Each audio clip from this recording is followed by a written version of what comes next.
Ku mau cinta Yesus selamanya. Nah, ku tetap cinta Yesus selamanya. Meskipun badai silih berganti dalam hidupku, ku tetap cinta Yesus selamanya. Nah kawan-kawan, inilah yang harus kalian pelajari terus-menerus mengenai Yudas ini. Penting sekali nih kawan, biar jangan ada lagi kalian menuduh seolah-olah Yesus. Kalau kalian mengatakan Yudas ke neraka, kalian menuduh Yesus loh. Tuhan Yesus, kenapa kau pilih Yudas? Kan itu jatuh-jatuhnya kawan. Sehingga dia ke neraka. Oh tidak, ada yang bertanya di layar. Yesus dinilai dari kematian, yang dinilai dari kematian Yudas adalah bunuh diri. Apakah Yesus mengajarkan bunuh diri? Pertanyaan saya bukan hanya itu. Apakah Yesus mengajarkan untuk menjual dirinya? Tidak ada juga.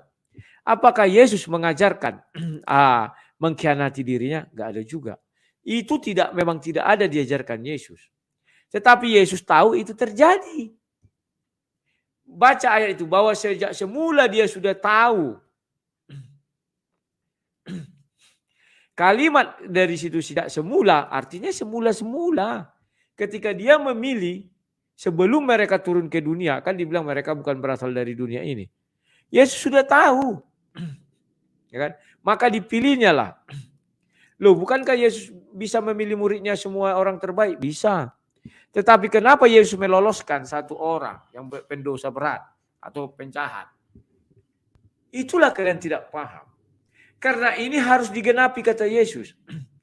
Datang orang mengatakan, bah kalau begitu berarti iblis ikut peran serta dong di dalam penyalipan Yesus. Inilah kalian juga nggak tahu. Sebenarnya sejak semula iblis tidak ingin Yesus mati di kayu salib. Maka dia sejak zaman Herodes ingin membunuh Yesus ketika masih di bawah umur 2 tahun. Kemudian ketika Yesus sudah dewasa, Yohanes 10 ayat 33-34, dirajam dia, tetapi selamat. Itu keinginan iblis kawan. Bahwa Yesus tidak boleh mati di kayu salib. Tetapi matinya oleh apa? Rajam. Kalau sampai Yesus dirajam, artinya dia melakukan kedua dosa. Pertama, zina. Kalau zina kan sampai mati dirajam. Kedua, menghujat Tuhan. Ya.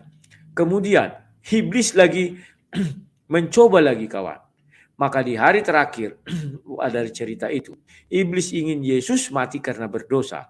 Maka ditangkaplah, dijual si Yudas, ditangkaplah Yesus. Ingat, Yesus tidak langsung diserahkan kepada Pilatus, tetapi lebih dahulu mereka lakukan pengadilan agama. Tujuannya apa? Mereka ingin menjatuhkan hukuman mati kepada Yesus. Kalau Yesus dijatuhkan mati, maka 2 kejahatannya. 3.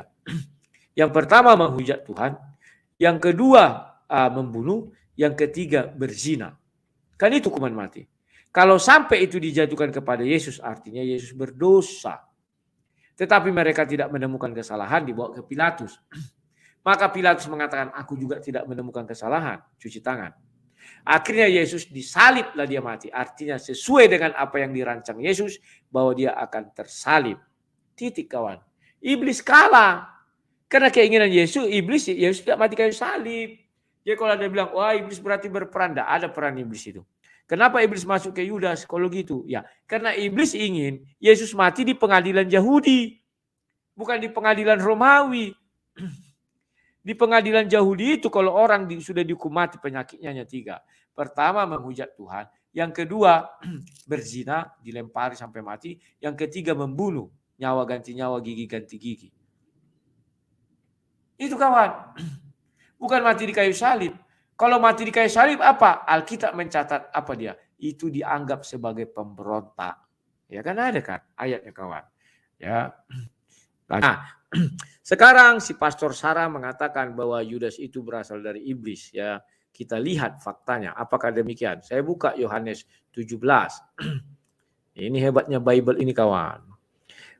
Ya, ini. Mereka bukan dari dunia, sama seperti aku bukan dari dunia. Ingat, siapa mereka ini?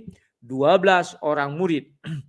Ya, Kuduskanlah mereka dalam kebenaran. Firman-Mu adalah kebenaran. Sama seperti Engkau telah mengutus aku ke dalam dunia, demikian pula aku telah mengutus mereka ke dalam dunia. Ingat, bahwa mereka yang dimaksud di situ, mereka itu bukan berasal dari dunia ini, kawan. Kenapa mereka bukan berasal dari dunia ini?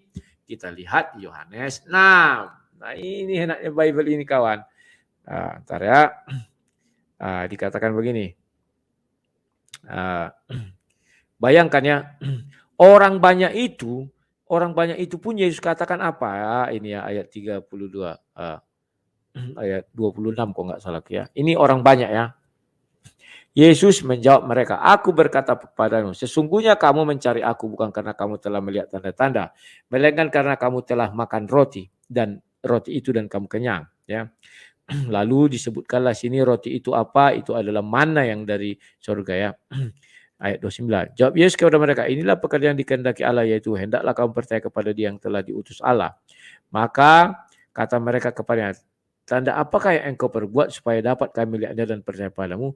Pekerjaan apa yang engkau lakukan? Nah ya, ini dibilang, ya nenek moyang kami telah makan mana di padang gurun, seperti ada tertulis mereka diberinya makan roti dari sorga. Ingat.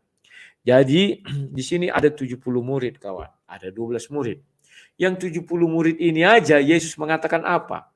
Kalian ikut aku bukan karena melihat tanda-tanda, tetapi karena kamu sudah makan roti itu dan kamu kenyang. Sementara yang 12 ini Yesus katakan apa di ayat 70? Bahwa aku sendirilah yang memilih kalian, katanya. Inilah orang yang melihat tanda-tanda. Dan ada Yesus mengatakannya waktu disuruh mereka pergi ya. Bentar ya. Nah ini. Bentar ya. Nah ini. Ayat 53 ada nampak ya? Belum nampak. Nah, maka kata Yesus kepada mereka, aku berkata kepadamu sesungguhnya, jikalau kamu tidak makan daging anak manusia dan minum darahnya, kamu tidak mempunyai hidup dalam dirimu. Ingat ya, apakah Yudas sudah makan roti, tubuh Yesus, dan minum anggur itu? Sudah. Kalau dia tidak memakan itu, kawan, benar, Yudas tidak makan masuk ke surga, tapi ke neraka. Karena dia tidak memperoleh hidup. Sudah mulai gampang ya, oke. Di layar ada Rudi, agennya Yudas. SD akan bunuh diri juga ikut jejak Yudas. Siapkan donasi penguburannya. Nah, ini kawan yang mau kubilang kepada kalian. Otak-otak kotorannya begitu. Mereka tidak tahu apa yang kuuraikan. Sekarang, oke. Sekarang Yudas bunuh diri. Apakah bunuh diri berdosa? Ya, berdosa. Tetapi ingat urutan peristiwa. Itu di Matius 27 itu ketika Yudas mengetahui Yesus dihukum mati, maka dia menyesal maka dia pergi bunuh diri. Dibuangnya uang itu, pergi dia bunuh diri. Dia berdosa seberdosa-dosanya, kawan. Paham?